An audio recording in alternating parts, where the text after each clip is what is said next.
Oui, quasiment systématiquement, et depuis que je suis étudiante.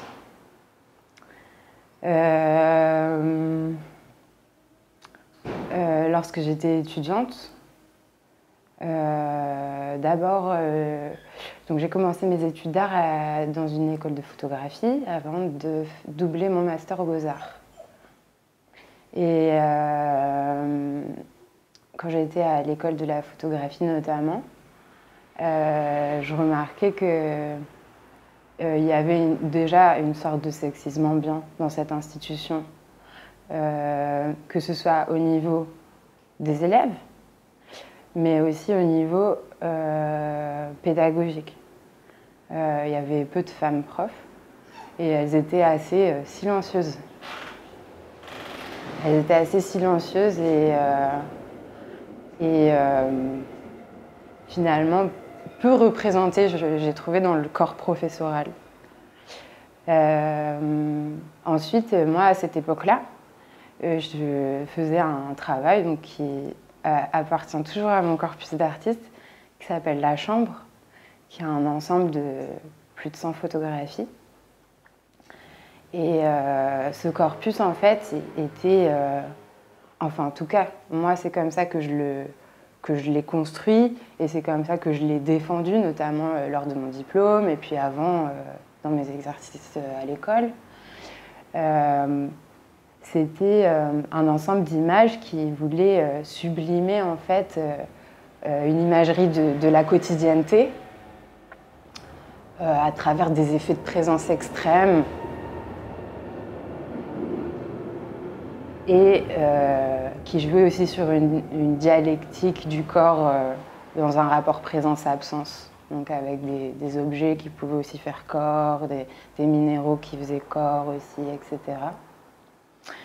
Et moi, je me sentais très, très dans ma filiation, dans ma généalogie à ce moment-là.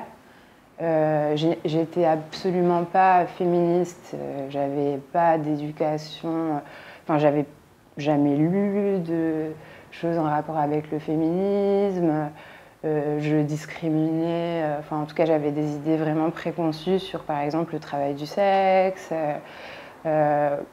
Avec le recul aujourd'hui, je dirais que j'étais absolument pas féministe. En plus dans ma vie privée, je l'étais pas non plus. Mais il s'avère que cet ensemble de photographies qui racontait une quotidienneté, racontait une quotidienneté depuis mon point de vue. Et donc, très rapidement, en fait, on m'a mise devant des assignations de genre, mais qui n'étaient pas clairement verbalisées, en fait. Je pense que d'abord, on a commencé par me dire tu veux choquer, tu veux déranger le public. Parce qu'il y avait par exemple une photo de tampons ensanglantés ou alors des mecs à poil. Et moi, j'étais pas du tout d'accord avec ça en fait. Je me disais, je me voyais. Enfin, oui, je trouvais qu'il y avait des photos qui étaient.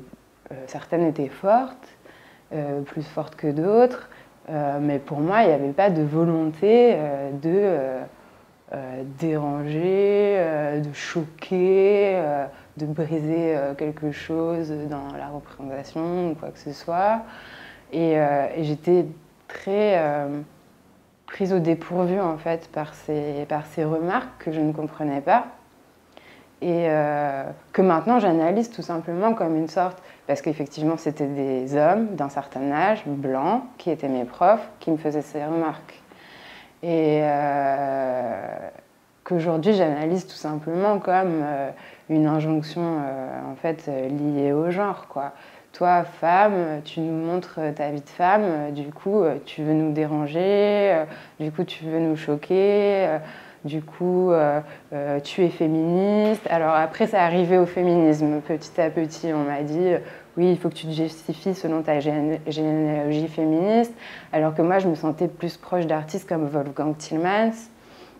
Alors certes, on est déjà dans un cercle qui est LGBTQ+, mais Mais voilà, moi, mon référentiel, c'était quand même un homme photographe à cette époque-là, Antoine d'Agata aussi, qui a quand même beaucoup accompagné ma pensée de l'image.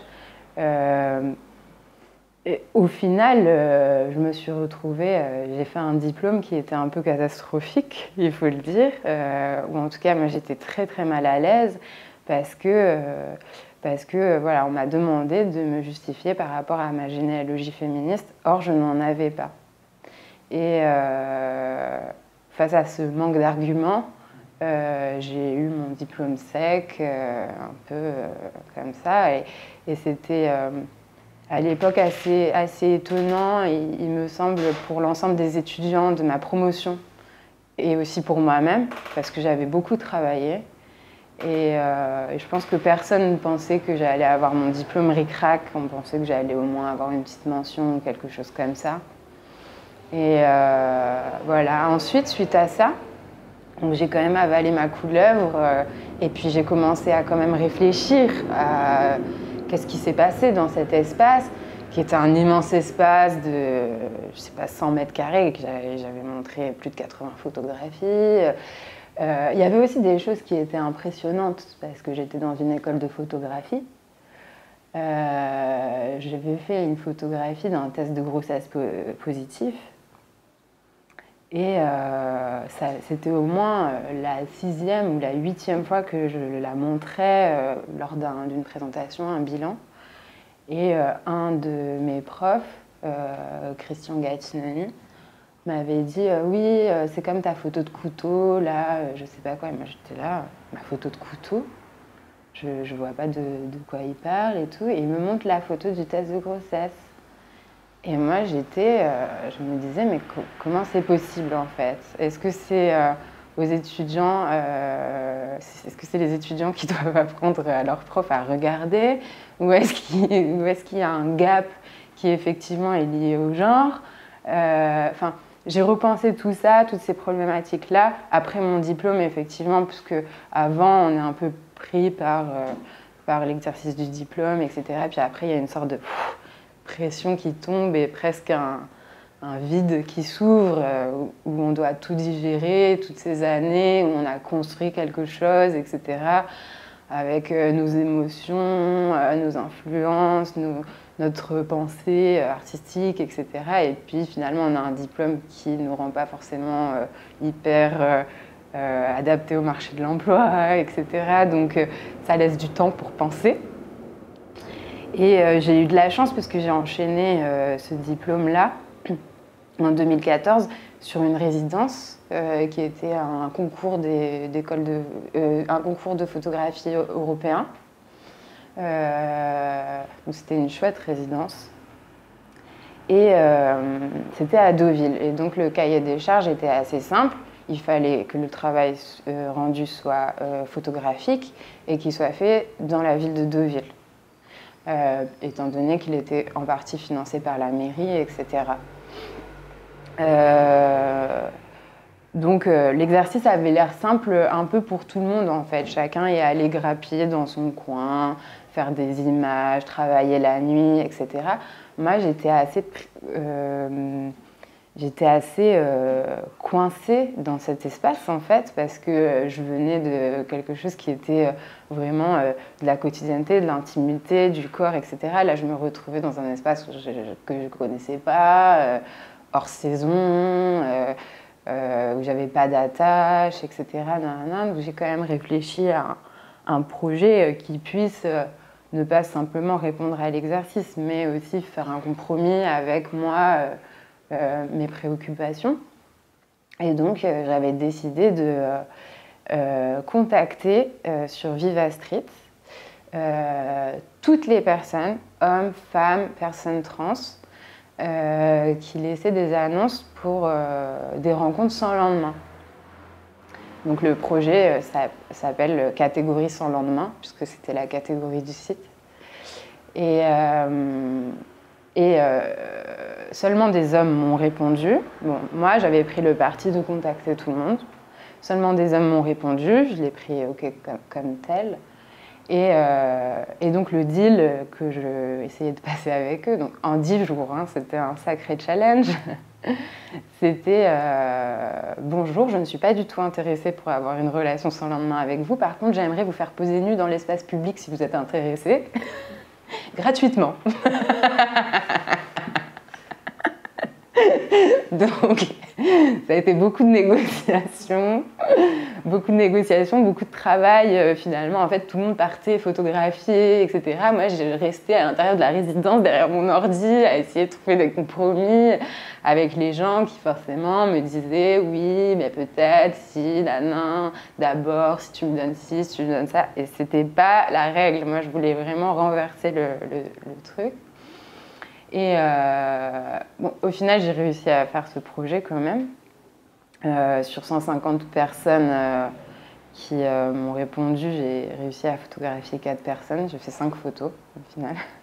Et j'ai aussi fait donc du coup tout un livre qui parle de cette attente, de cette négociation, de ce temps passé à ne pas pouvoir créer des images tant que j'étais dans la recherche de la réalité incarnée de ces personnes.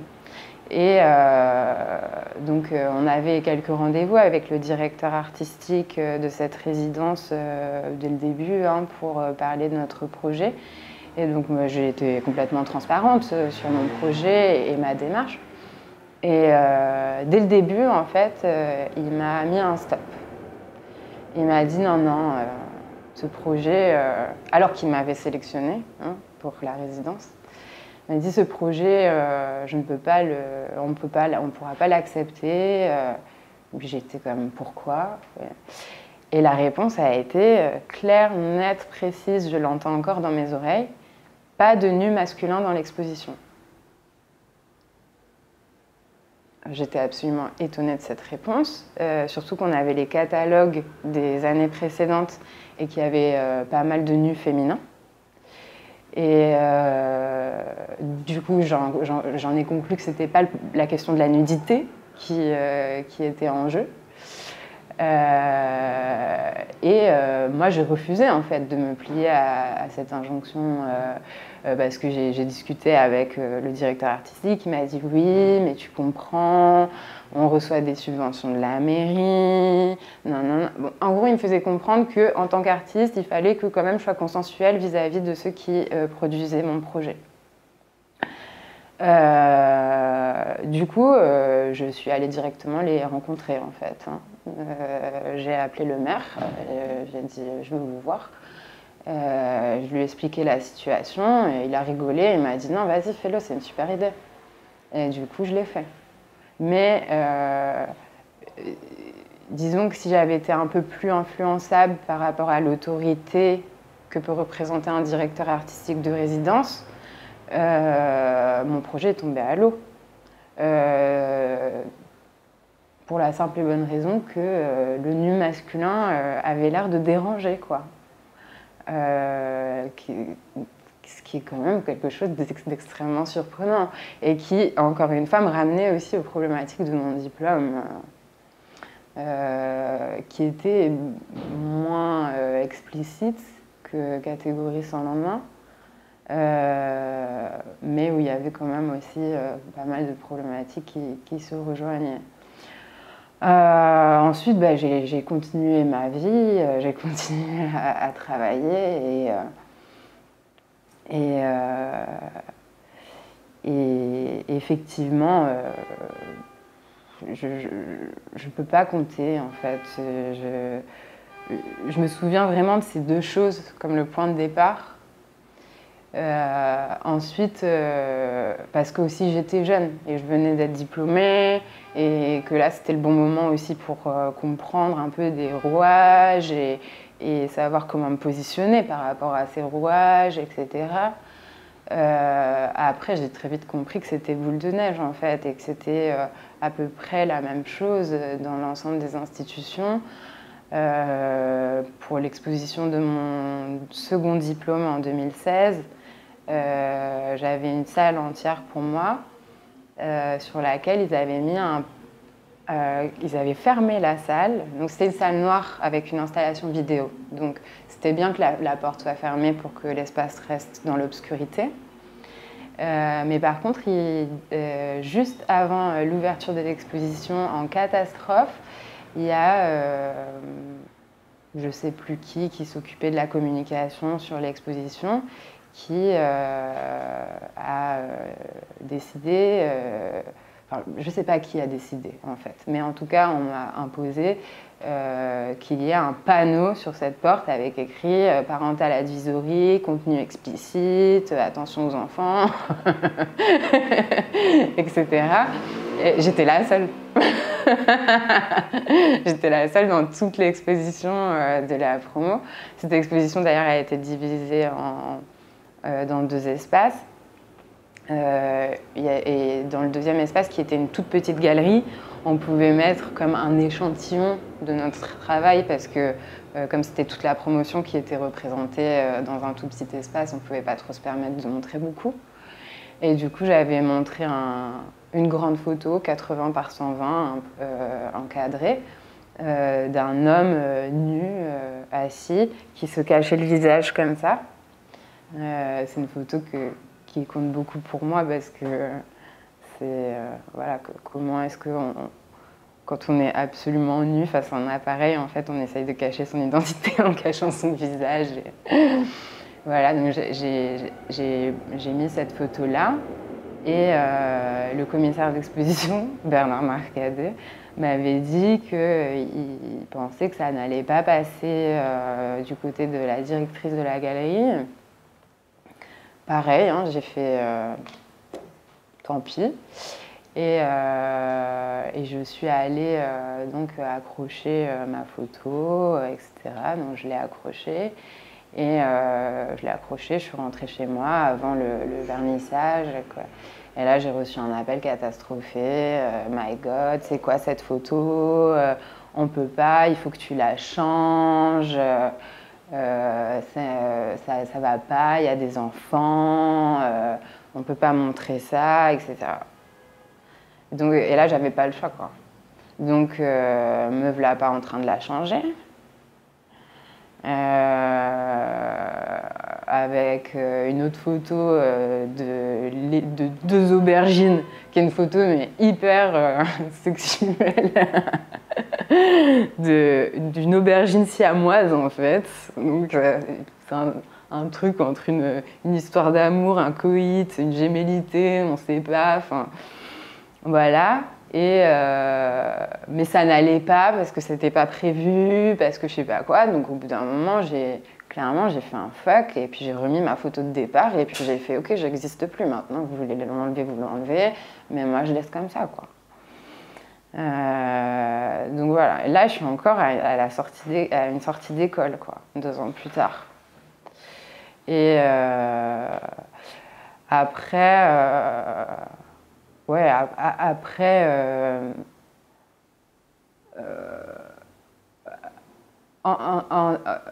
là, on parle vraiment aussi d'un point de vue de femme qui vient déranger. Donc, et ça, c'est encore... voilà, moi j'ai l'habitude en fait. Ça devient une habitude, j'ai l'habitude de me faire censurer. J'ai l'habitude de trouver des stratégies pour soit rendre cette censure visible, soit la rendre visible. Voilà. Soit la rendre visible, soit essayer de la contourner, et voilà.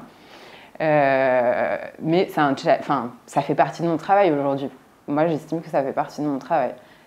Systématiquement, je vais être confrontée à des environnements. Il va falloir que je trouve des stratégies pour contourner les effets de censure ou quoi que ce soit, dans des institutions qui sont des institutions assez importantes, quoi, bien sûr. Quand on est plus dans des expositions de groupe, dans des petits lieux qui sont tenus par des jeunes artistes, etc., le problème ne se pose pas. Le problème se pose vraiment quand C'est des galeries, des institutions, des résidences, des écoles, des choses comme ça. Après, aussi quelque chose que j'ai ressenti là, plus quand j'étais étudiante, mais du coup ça a une différence. Oui, le gap de classe, le gap économique qui peut exister entre certains étudiants et qui leur permet en fait de produire des pièces de plus ou moins grande qualité en fait. Il faut être réaliste. L'art est une économie, voilà, ne serait-ce qu'en photographie. Faire un beau tirage, jet d'encre, contre-collé sur PVC, sur Dibond ou que sais-je, etc. Ça ne coûte pas le même prix que faire un tirage T-print et le mettre avec des punaises. Donc, moi, il y a un certain moment dans mes études où on m'a reproché de ne pas être assez attentive à la forme. En gros, d'être trop brouillon ouais, oui, pas assez dans des formes piquées, institutionnelles, etc.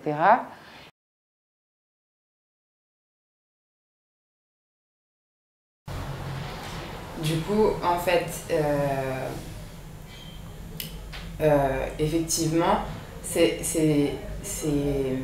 comment dire, ces disparités économiques entre les élèves permettaient de produire des pièces de plus ou moins grande qualité. Et donc moi, on m'a reproché à un moment donné, en gros, d'être trop lo-fi, enfin, de ne pas être assez dans les critères de je m'applique bien, je montre des choses vraiment terminées, impeccables, etc. Machin truc. Au début, je savais pas comment m'en justifier parce que c'était pas... En fait, on m'a présenté ça comme, en gros, tu fais les choses par-dessus, enfin, tu fais les choses vite fait, quoi. C'était pas le cas, en fait. Je travaillais beaucoup sur mes images, etc. Mais juste, j'avais pas forcément les mêmes moyens que d'autres personnes. J'ai mis les moyens pour mon diplôme et ça m'a ruiné. Enfin, faut dire la vérité, quoi. Et c'est la seule occasion où j'ai mis ces moyens. Et du coup, j'en ai profité en fait pour que ça se transforme en stratégie de production. Et aujourd'hui, depuis 2014, en fait, je produis tout avec une économie de moyens assez flagrante et que je défends même complètement en fait. C'est pas... voilà, il faut considérer que la pratique artistique, dans tous les cas, c'est une économie, on n'est pas tous égaux face à ça, et que du coup, peut-être que ça va influencer nos pratiques. La preuve que aussi nos pratiques sont comme tributaires de notre identité. Et donc voilà quoi, moi j'étais confrontée à ça et donc au bout d'un moment j'ai fait ah ok très bien, je vais faire tout mon diplôme au jetable, allez.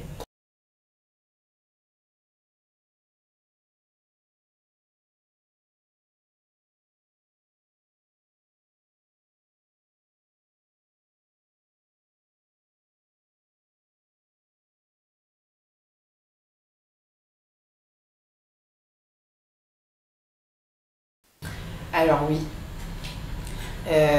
absolument, mais pour être tout à fait honnête, c'est assez récent en fait.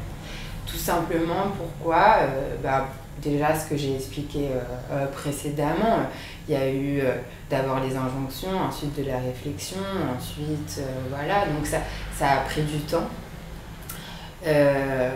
Aussi, je suis métisse, j'ai un passing white, je suis une femme, je suis artiste, j'ai été travailleuse du sexe, donc forcément en fait là je suis à l'intersection de plein d'oppressions.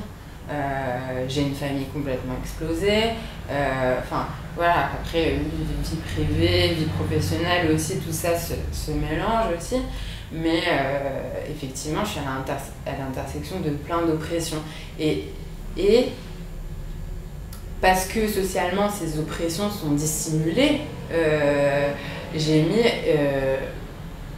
ce qui me semble être beaucoup trop de temps, mais bon, il est jamais trop tard, à m'en rendre compte.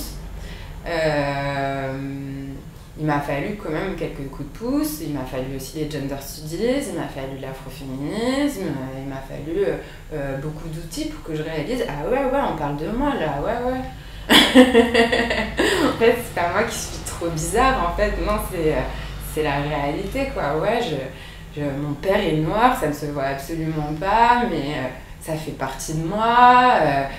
Voilà, maintenant, il faut que j'en parle parce que je souffre d'être assimilée comme artiste blanche ou qu'on me dise que je suis raciste ou que je sais pas quoi, juste parce que j'ai un passing white et que c'est trop simple, en fait, du coup, de pas se poser la question. Enfin, je sais que j'ai été...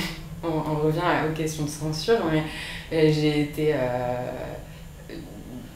censurée, enfin en tout cas non programmée dans un festival l'année dernière en tant que musicienne, puisque je fais aussi du rap féministe. Parce que la dame qui s'occupait du festival a vu une photo de moi où je devais avoir les cheveux attachés comme maintenant, alors que j'ai une super grosse afro. Et que dans une de mes chansons, je dis mon négro. C'est une chanson d'amour où je m'adresse à quelqu'un qui est mon négro. Et donc cette nana avait dit à la personne qui essayait de me programmer dans le festival, non, mais c'est pas possible, c'est inacceptable qu'elle dise mon négro alors qu'elle est blanche, non. Donc moi j'étais comme, ok, en fait ça va être beaucoup plus compliqué que ce que je pensais. Il va falloir vraiment en fait communiquer sur cette intersectionnalité parce que sinon je vais passer en fait de stigmate à stéréotype à injonction, en nanana, et en fait c'est plus possible pour moi. Parce que déjà j'ai l'impression d'être pas comprise artistiquement, parce qu'en plus ça bafoue la réalité de mon identité, pour plein de raisons, et du coup effectivement à un moment donné je me suis dit ouais, en fait il faut vraiment que mon corps de travail il s'enrichisse de absolument toutes mes expériences, toute mon identité et aussi toutes les oppressions que j'ai pu subir à plein d'endroits, en fait, en tant que femme, en tant qu'artiste, en tant que travailleuse du sexe, en tant qu'activiste, en tant que personne racisée avec un white passing, etc., quoi. Donc ouais, c'est super important aujourd'hui pour moi. Après, ça a mis son temps, ça a fait son chemin. Maintenant, c'est sûr que c'est crucial, quoi.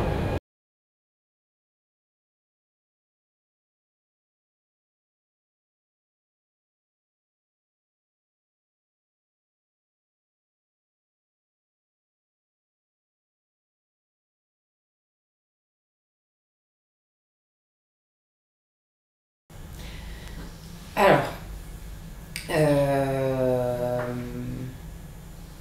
je fais une interprétation complètement intuitive de cette question parce que, effectivement, je m'en remets aux chiffres qui sont dits, je ne les connaissais pas. D'ailleurs, c'est très intéressant de les connaître. Primo, ils sont absolument scandaleux. Ensuite,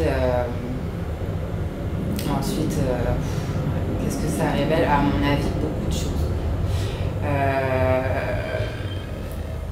La première chose, je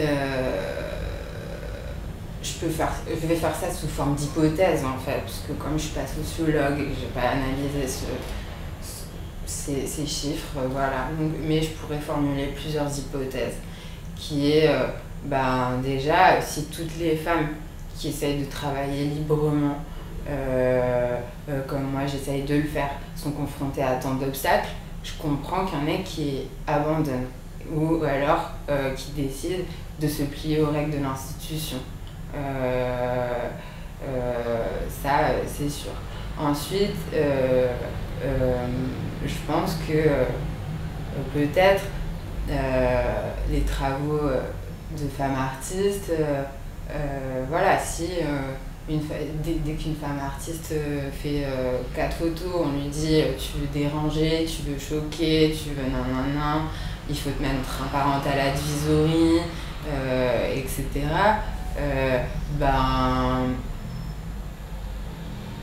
Comment dire, c'est il y a des discours dans la scène de l'art contemporain, des personnes qui disent non, mais on va pas trop exposer les femmes parce qu'après elles pourraient se faire emmerder, se faire harceler, non, du coup on va les protéger, on va plutôt les mettre dans des administrations culturelles ou on va plutôt les orienter vers de la pédago, de la médiation, ce genre de choses. Et donc du coup, exploiter leur bagage artistique et intellectuel dans le champ de la culture, mais plus en tant que sujet artiste. Après, sur la diminution récente des chiffres, ça c'est un peu plus compliqué.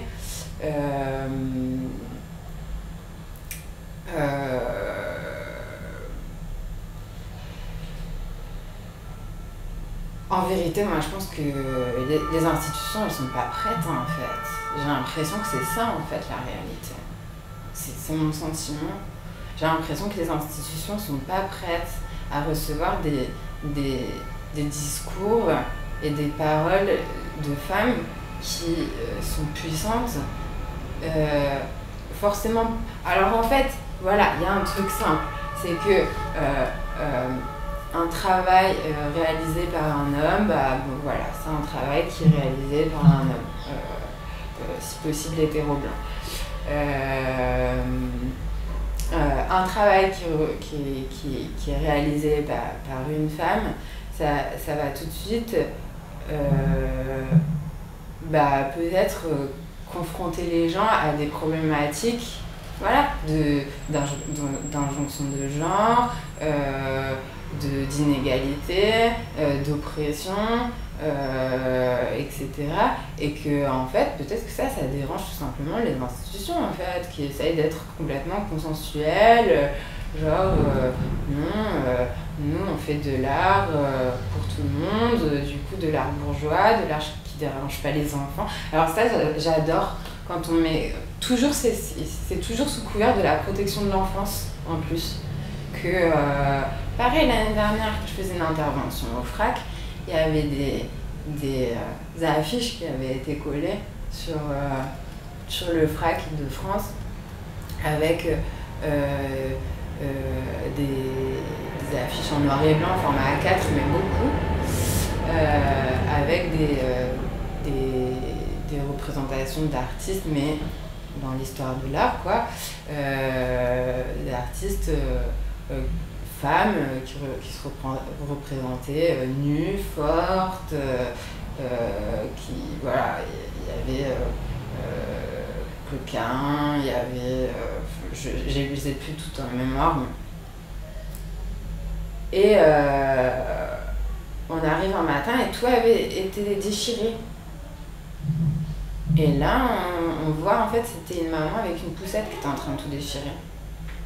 On va lui parler. Et en fait, elle nous explique qu'en fait, elle vit dans le quartier, elle refuse que ses enfants voient ça. Et moi, j'étais complètement hyper étonnée, en fait, de cette...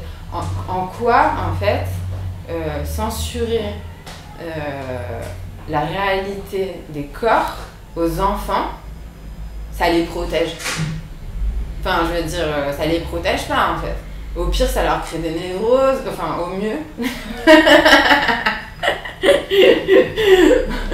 Au mieux, ça leur crée des névroses, au pire, ça a continué à perpétuer du tabou, des inégalités, des oppressions, des choses comme ça. Enfin, je veux dire, après, il y a une deuxième femme, des femmes, une deuxième femme qui est passée, avec qui j'ai aussi discuté, et qui était là, mais quoi? Parce que je crois qu'il y avait marqué sur ses affiches « Sex is art ». Et elle était là, mais quoi? Le sexe, partout du sexe, pourquoi vous banalisez le sexe, etc. Elle était là, vous savez quoi? L'origine du monde, ça c'était une vraie œuvre. Mais là, ce que vous mettez, là, ça c'est n'importe quoi. Moi j'étais comme...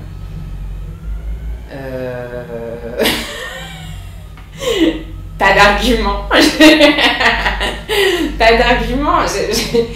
Il faut avouer que parfois, en fait, moi, je suis tellement, en fait, prise au dépourvu par les remarques des gens et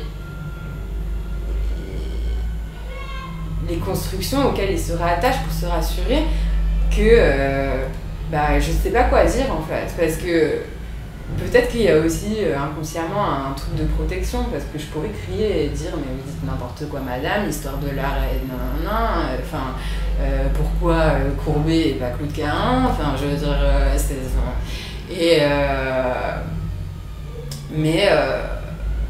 mais en fait c'est quelque chose où on se dit, enfin moi voilà, quelqu'un qui vient me dire voilà Gustave Courbet, l'origine du monde c'est vraiment de l'art, mais ça c'est pas de l'art. Je sais pas quoi lui répondre à part madame, à part le Louvre, je sais pas où vous pourrez aller pour vous sentir bien, enfin je sais pas, parce que voilà, si on commence à et puis aussi c'est fatigant en fait de toujours devoir faire de la médiation sur pourquoi est-ce qu'on représente ci, pourquoi est-ce qu'on représente... Alors qu'en plus c'était un événement à l'occasion de l'exposition Così fan tutti qui était justement pour représenter des minorités sexuelles, etc., des personnes engagées, etc. Donc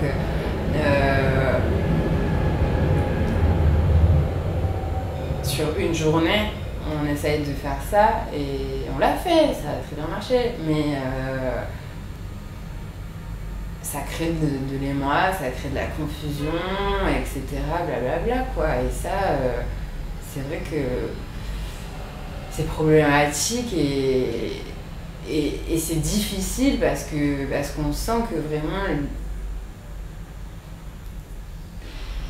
les gens ils se sécurisent en fait à travers ça. Et que si on met un coup de poing en fait dans tous leurs clichés, stéréotypes, etc., peut-être qu'on va les heurter. Donc il y a une sorte d'équilibre comme ça à trouver entre ouais, voilà. Bon, je me suis perdue parce qu'au début on parlait des chiffres, mais ouais, 65% en école d'art, c'est ça? Ouais. Et ouais, mais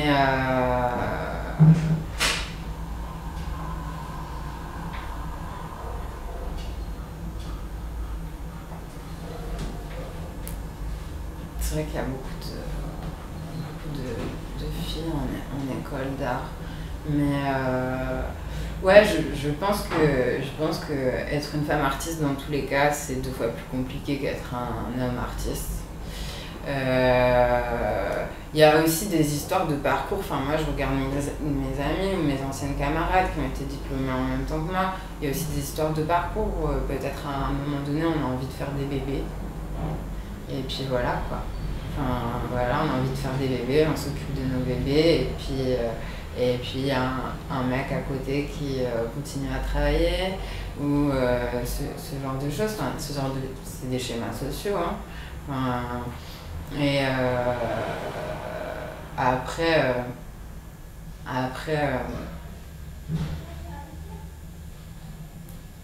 tout simplement mon impression, ouais, c'est que les institutions sont pas prêtes et que en plus de ça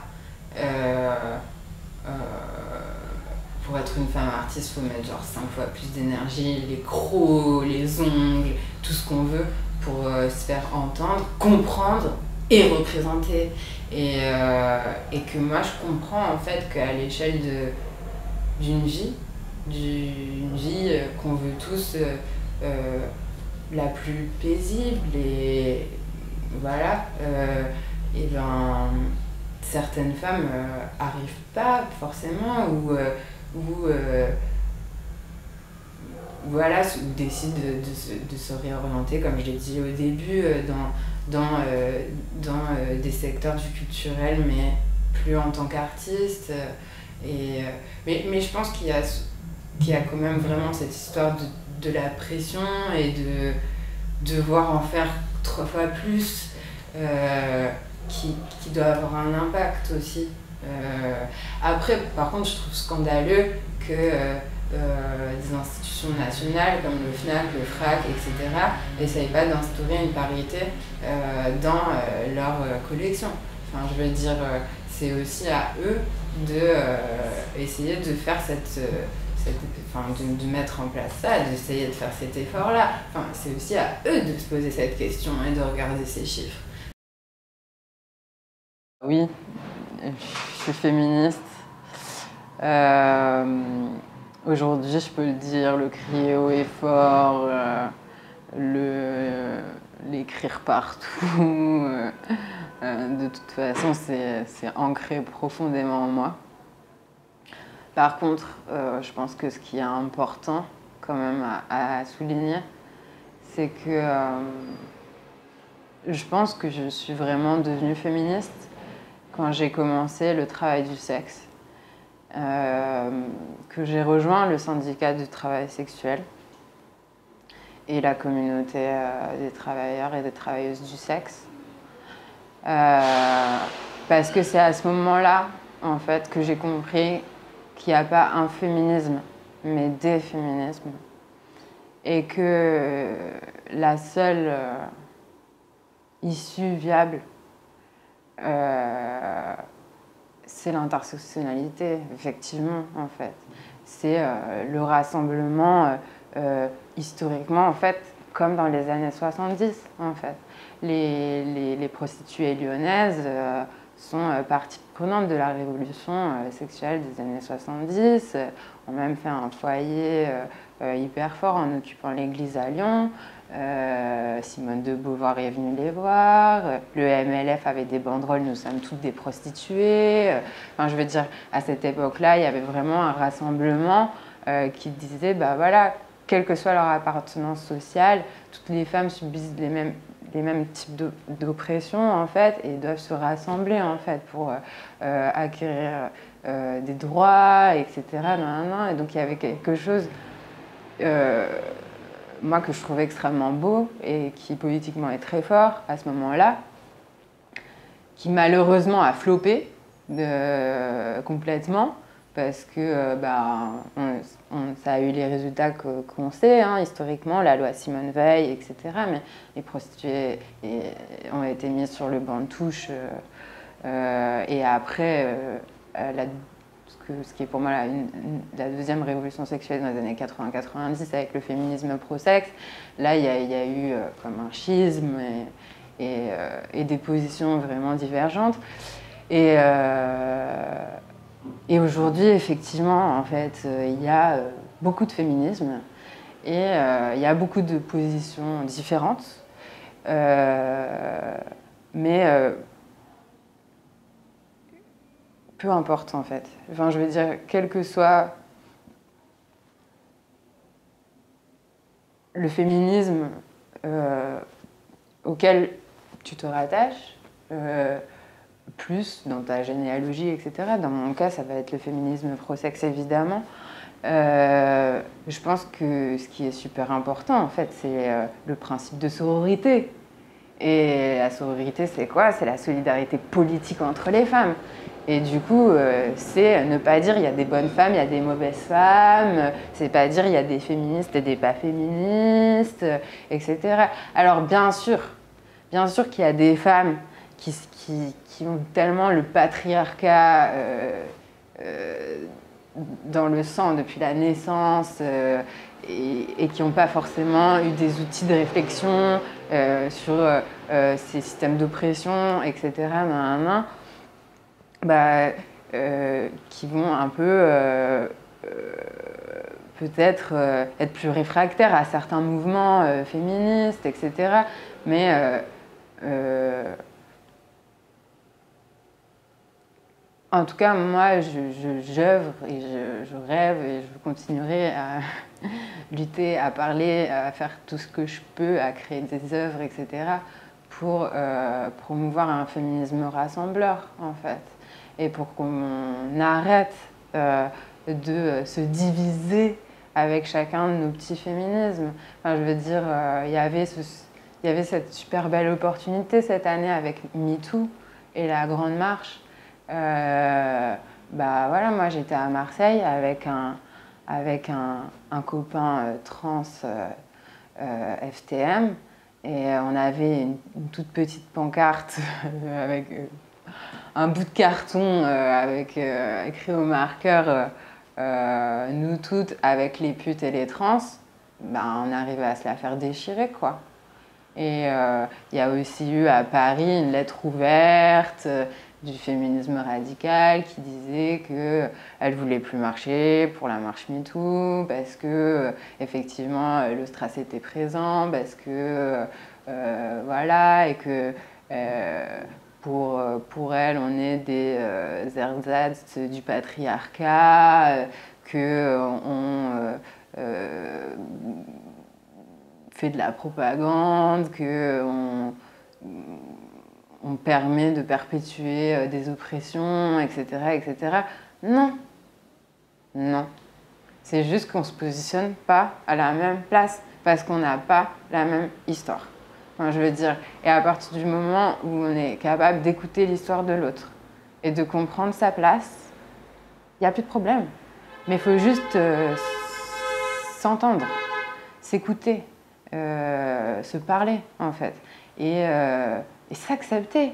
Enfin, je veux dire, tout simplement. Parce que à partir du moment où les femmes qui, en plus, se représentent féministes, se présentent ou se représentent médiatiquement, etc., comme étant des femmes féministes, vont discriminer d'autres féministes, on ne va pas s'en sortir, on ne va jamais s'en sortir. Et donc, effectivement, moi, c'est vraiment quand j'ai commencé le travail du sexe et que je suis devenue activiste, etc., et finalement, que je me suis retrouvée dans la partie la plus marginalisée du féminisme, en fait, je veux bien dire, que là, je me suis sentie vraiment féministe, en fait. Et que là, je me suis dit, ah ok, en fait, on m'a fait chier pendant toute ma vie en me disant, tu es féministe, tu es féministe, tu es féministe, alors que je ne l'étais pas. Maintenant, je le suis pleinement et on me dit tu n'es pas féministe, tu n'es pas féministe, tu es une mauvaise femme. Enfin, je vais dire non, ça marche pas comme ça en fait. Au bout d'un moment, il va falloir quand même que, je pense qu'il y ait une réflexion collective autour de ça. Ça me semble essentiel. Enfin, je veux dire, on peut pas. La dernière fois, c'est con, j'étais dans une salle d'attente et il y avait je sais quel magazine dispo.